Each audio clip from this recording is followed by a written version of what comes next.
What's up? This is your host, Non-Fungible TC, Non-Fungible today and Non-Fungible tomorrow, guys. So sorry for the delay for streaming this video. I was actually watching the whole panel discussion between heavyweight central bankers, discussing about stablecoins, CBDCs, and also DeFi, which I'll try to break down with you today. I do have a programming today that will cover crypto news, but depending on the time, I'll see how much I'll cover. So before I begin, I want to ask you a question. Like, whether you've noticed that Bitcoin basically rally, during at this day, right? So this morning, Bitcoin just rallied all the way from 19,000, boom, boom, boom, boom, boom, all the way to 20,000. And one of the reasons for this is that actually today, according to this CryptoCraft news, the Fed Chair Jerome Powell speaks. So when I look at this, I thought it was just Jerome Powell speaking about digital asset, which could be positive because he did share in the past where he had family members sharing cryptocurrency with him. So I think he knows what is happening. But when I listened to the video, this happened, right? This is actually a panel speaker, like it is a panel discussion in France in the Louvre between different heavyweight central bankers. So it took me some time to change the name of this title. So Austin Carsten, who is the general manager of BIS, Christine Lagarde, the president of the ECB, European Central Bank, Ravi Menon, Managing Director, Monetary Authority of Singapore, and also Jerome Powell, Chairman of the U.S. Federal Reserve, and this is now, it was chaired by Francois. Them coming together to talk about the opportunities and challenges of tokenization, and they were talking about DeFi, crypto. They were talking about how cryptocurrency is a very sensitive word for central bankers because it's not a currency, it is a digital asset. So regardless of your views about decentralization and stuff like that, and also in general, if you're interested in the space, this is definitely a video that is worthwhile watching. It is a video that I really enjoy watching live, and therefore there's a delay. So go to YouTube, search for opportunities and challenges of the tokenization of finance, and you'll probably find this video. But before I begin, I want to bring this idea to your mind, and I shared this 3 weeks ago. Sometimes I wonder why Web3 isn't that actively regulated in the sense of actual step taken to ban IPs, infrastructures, and act. But what if the world governments are watching the wild US as a social experiment, like how Meta waited to incorporate NFTs on the platform? Maybe in 5 to 10 years time, we will have a US chain, China chain, EU chain, Russia chain, and etc. Each with their own central, bank distributed issued currency, right? And could possibly communicate with each other, which is interoperability. What if these infrastructures are backed by fiat or some sort of preserved consumer protection?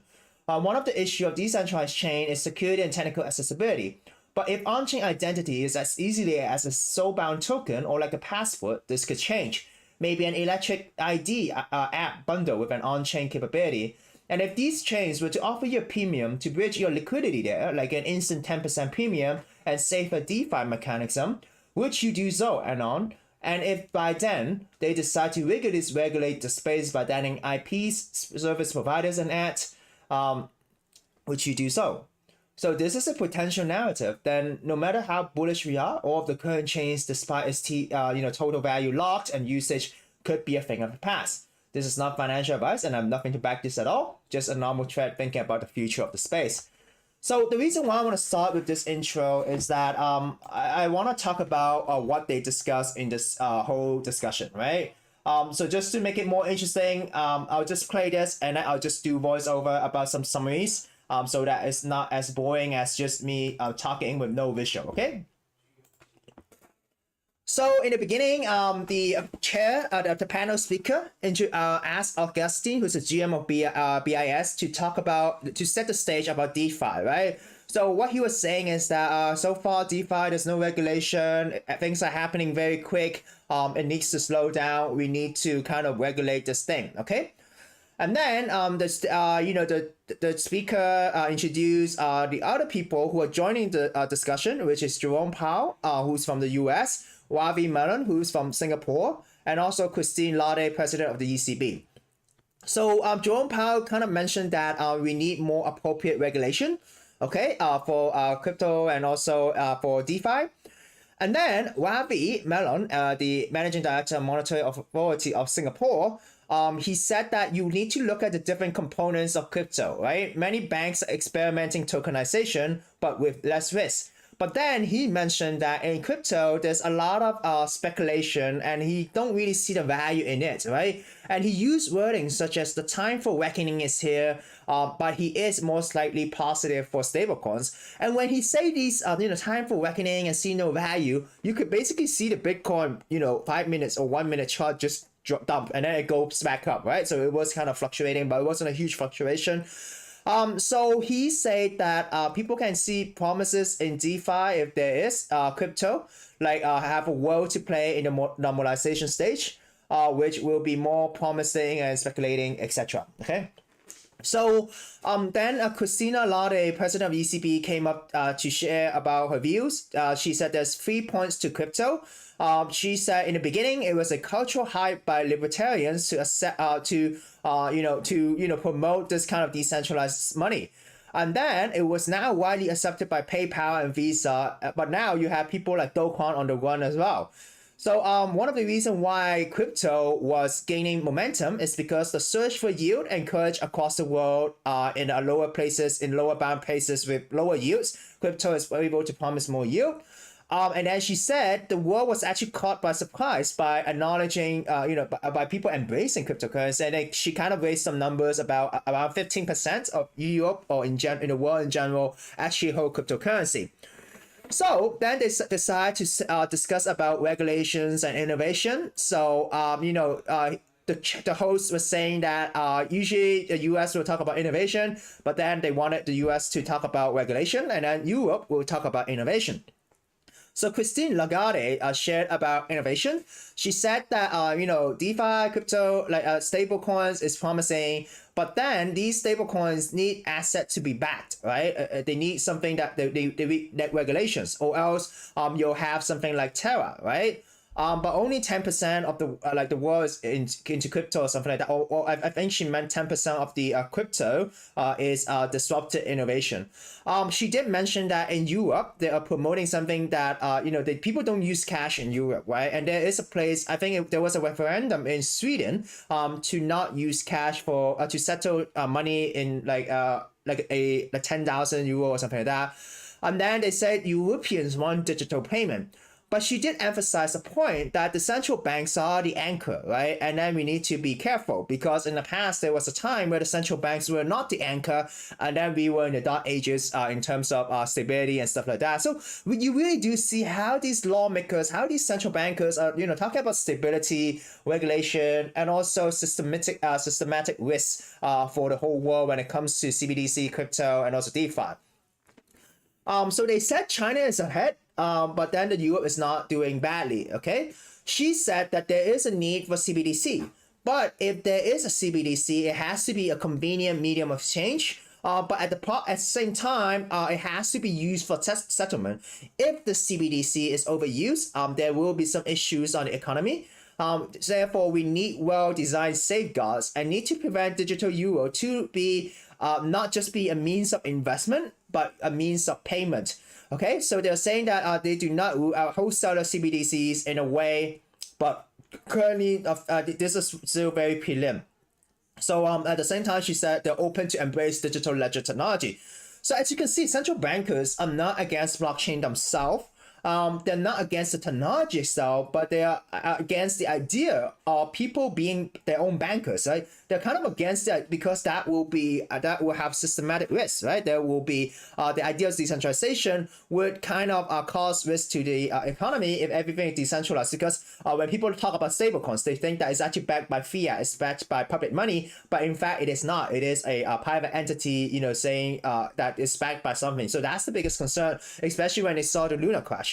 So Jerome Powell came up and shared about regulation. He said that he was talking about the CBDC. So their focus is actually in CBDC, but they did talk about how they like the innovation of DeFi, the technology innovation of DeFi, and they were kind of amazed how quickly it grew.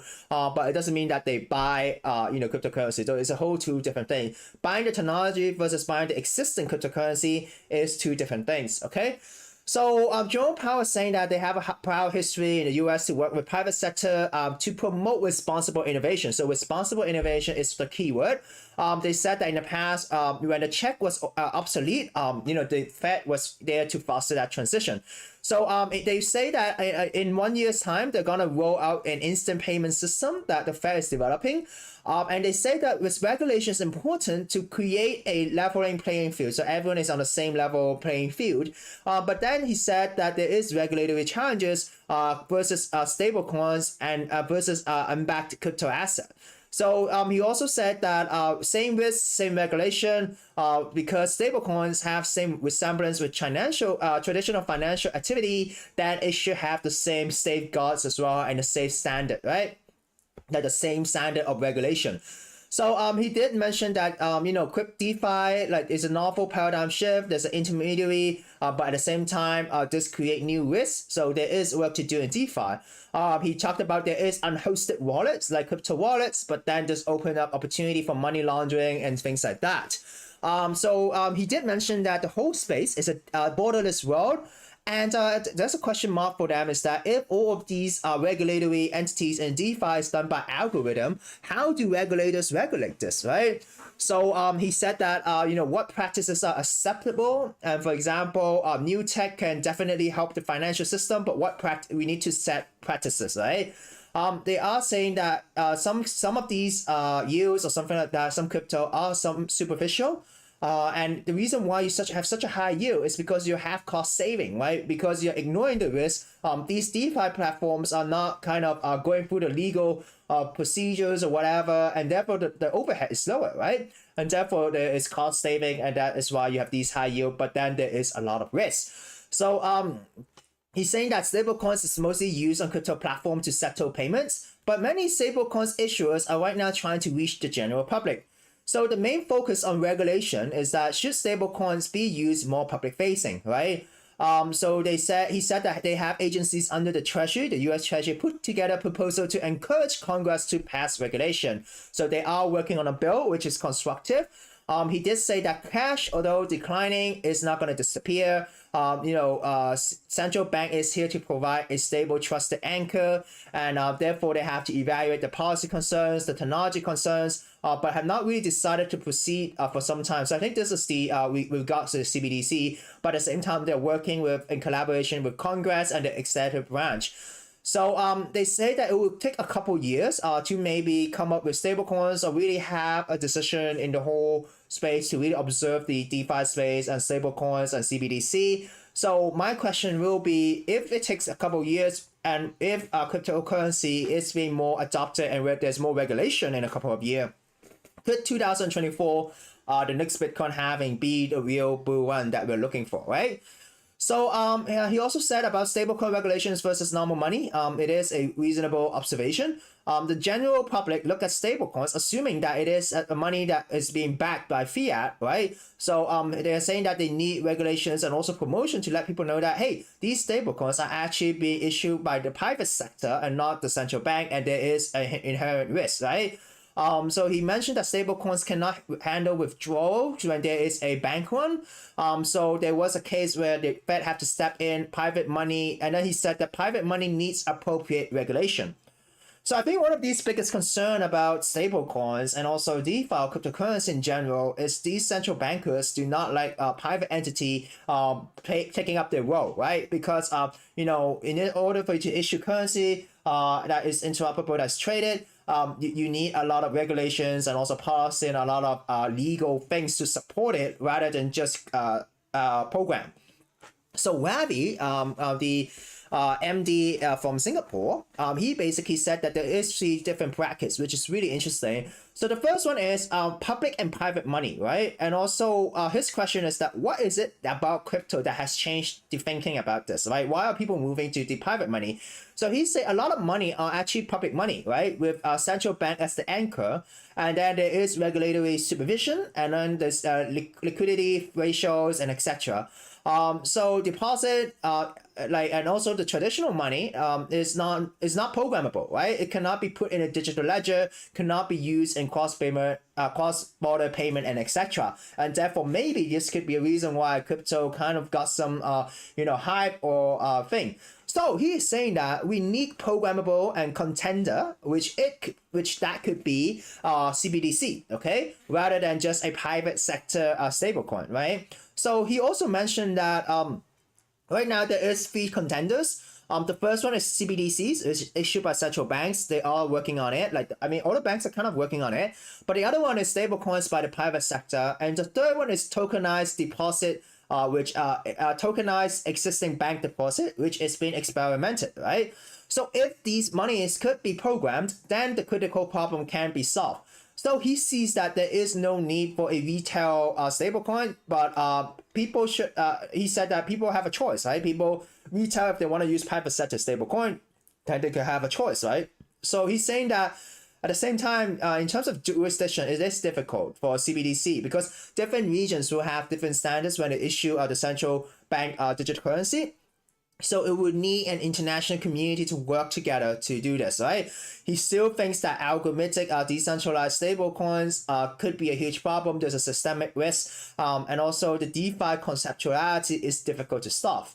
So Agustín shares that there's many dimensions to this whole discussion, but then he believes that crypto is the illusion of decentralization, right? This whole thing is an illusion of decentralization because they can actually regulate with centralized players. So he was saying that CBDC, if programmable, and then so stable coins should be provided by CBDC. If people want CBDC, if there's a demand for CBDC, then we should look into it, right? So there was a Q&A. Only one person asked a question. So that was about CBDC anonymity, right? So whether you'll be anonymous when you use CBDC.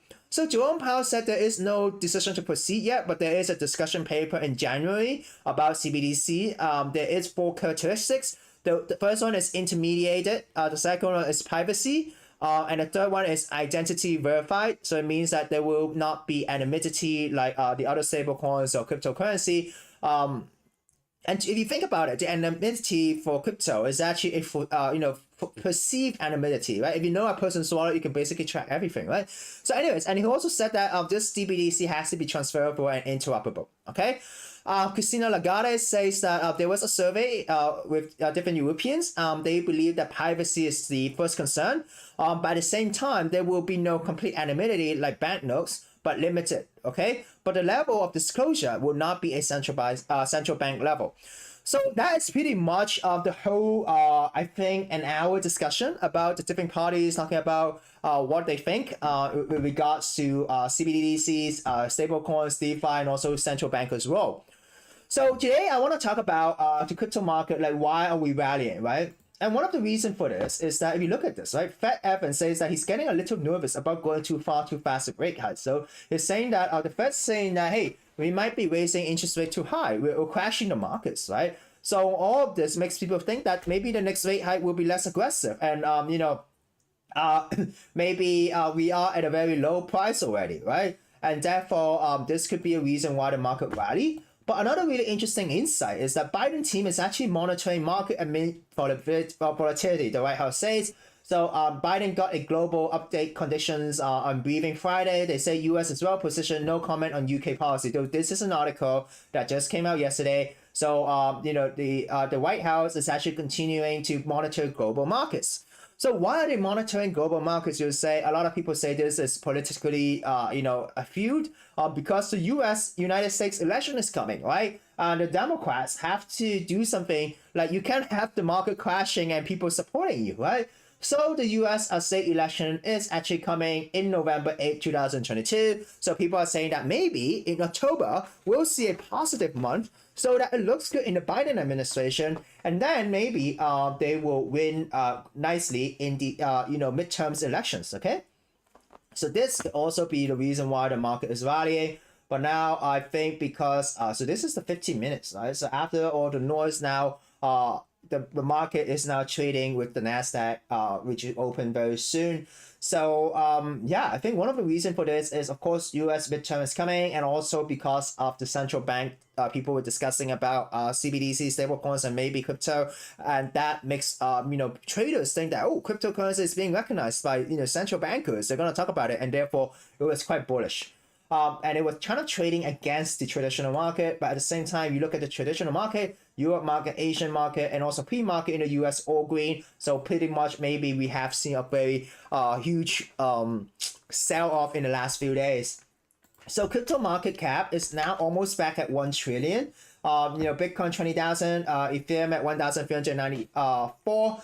And then if you look at this, the market cap is going up for stablecoins, so it means that people are taking profit from this recent rally. And I do want to say something, right? If the central bankers are saying that stablecoins might not have that much utility, then maybe the blockchain, all these decentralized blockchains are utility in the future could be NFT driven. It could be, and then DeFi, if it's going to be regulated, maybe it'll be on a government chain. So I think we need to see the niche of these blockchains and what is working, what is not, in order to see what is here to stay when the governments really decide to launch their own chain. Like maybe NFTs do not need that much regulation, right? It's a speculative asset, right? So maybe that one will have its role to play. So because time is scarce, I want to quickly go through this. Crypto total market cap kind of sideways, but we did go up a bit. Hopefully we break that 1 trillion. Global crypto market cap, Bitcoin, dominance got round up. Ethereum, kind of slightly okay, but if we look at this, USDC coin went down. Tether went down a little bit. Is it possible because of the stablecoin discussion? And then people are moving away from stablecoins and now moving to crypto. If you look at smart money, money is moving to Ethereum, DAI, or this is decentralized, Quartz and Matic, okay? So if we look at this news, SEC fined Tether former auditor for improper professional conduct. A decentralized exchange Krypton raised money from famous venture, Samsung is next. Crypto exchange FTX win bid to buy out bank Voyager for 1.4 billion. Before they were not, Voyager say no, but now they bought it. And also this is about the market, rallying, right? So this one, so this is an interesting one. It was the 160 million win to Mew a hack and inside job, right? So this is the analysis about this. So moving on to NFT news. So interesting news. For those of you who do not know, Token 2049 is actually happening tomorrow, I think, in Singapore. So a lot of crypto people are actually in Asia, okay?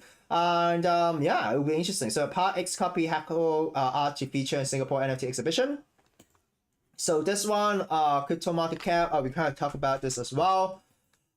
This one, I actually want to talk about this, but it's interesting about the applications of NFTs is not just Bored Apes, and I really want to show you this, the difference between various NFT blockchains, the tokens that they use, programming language, average transaction speed, and also the average minting cost, which is quite an interesting insight really from Coin Telegram, but won't go into detail because I spent too much time talking about the CBDC stuff. So LFG news, Pixelmon relaunched with a new leadership team backed by Liquid X Studio, 60% stake of the project, and crypto fiat finance app announced world's first debit card feature NFT avatar. So I think it's a MasterCard where you could print like a Bored Ape onto, it's a MasterCard onto the credit card, right? So you see this, right? I actually followed this a while back, really. I just think that NFT is a great opportunity to do this, really. So yeah, eligible cardholder can customize the card with NFT avatar they own. But what happened if that person sells that NFT? Artifact pushes back on Monolith 2 quest. They said they wanted more time to do it. Peggy Penguin introduced main character of the children book. And there is an interesting news which is Walmart actually enters the metaverse. So let us have a look, right? So Walmart is entering into the metaverse through Roblox.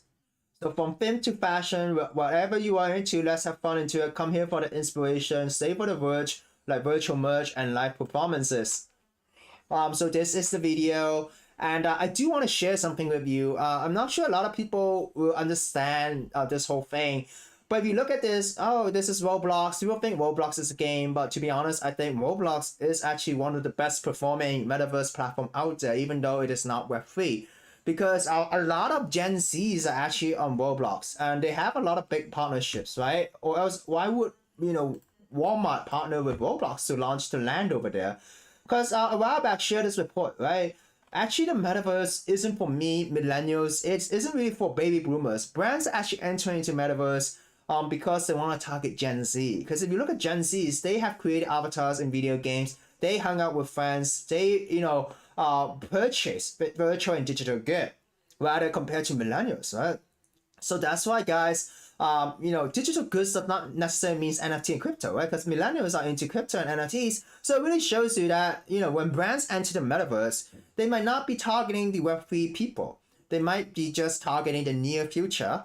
They are thinking about 10 years or 20 years ahead. What if Gen Zs, how do we get people to develop a brand loyalty, when they are young, right? So they're targeting Gen Z, just FYI. And interestingly, Nanjing University set up one of the first major crypto metaverse major in China, right? So they're gonna train metaverse workers and they provide education, which really shows that the metaverse, it is something to be reckoned with. So that's it, guys. Pretty long show today, but I hope you enjoyed that summary. And this is your host, Non-Fungible TC. And I hope I do share with you a different perspective. I don't want to really go into like, oh, Web3 metaverse is good. Crypto decentralization must be good. There is always two sides of the picture, right? You need to understand what policymakers are doing, what brands are really doing, what people are doing underneath the hype, or what is actually happening instead of all these news headlines, right? So this is a host. If you like the content, if you like this analysis, this is a host. If you like my sharing, really, and if you want to support me, feel free to like and comment. If you have any questions or you want to share your thoughts, this is a host. And also, like and subscribe, yeah? So this is a host, Non-Fungible TC, signing out.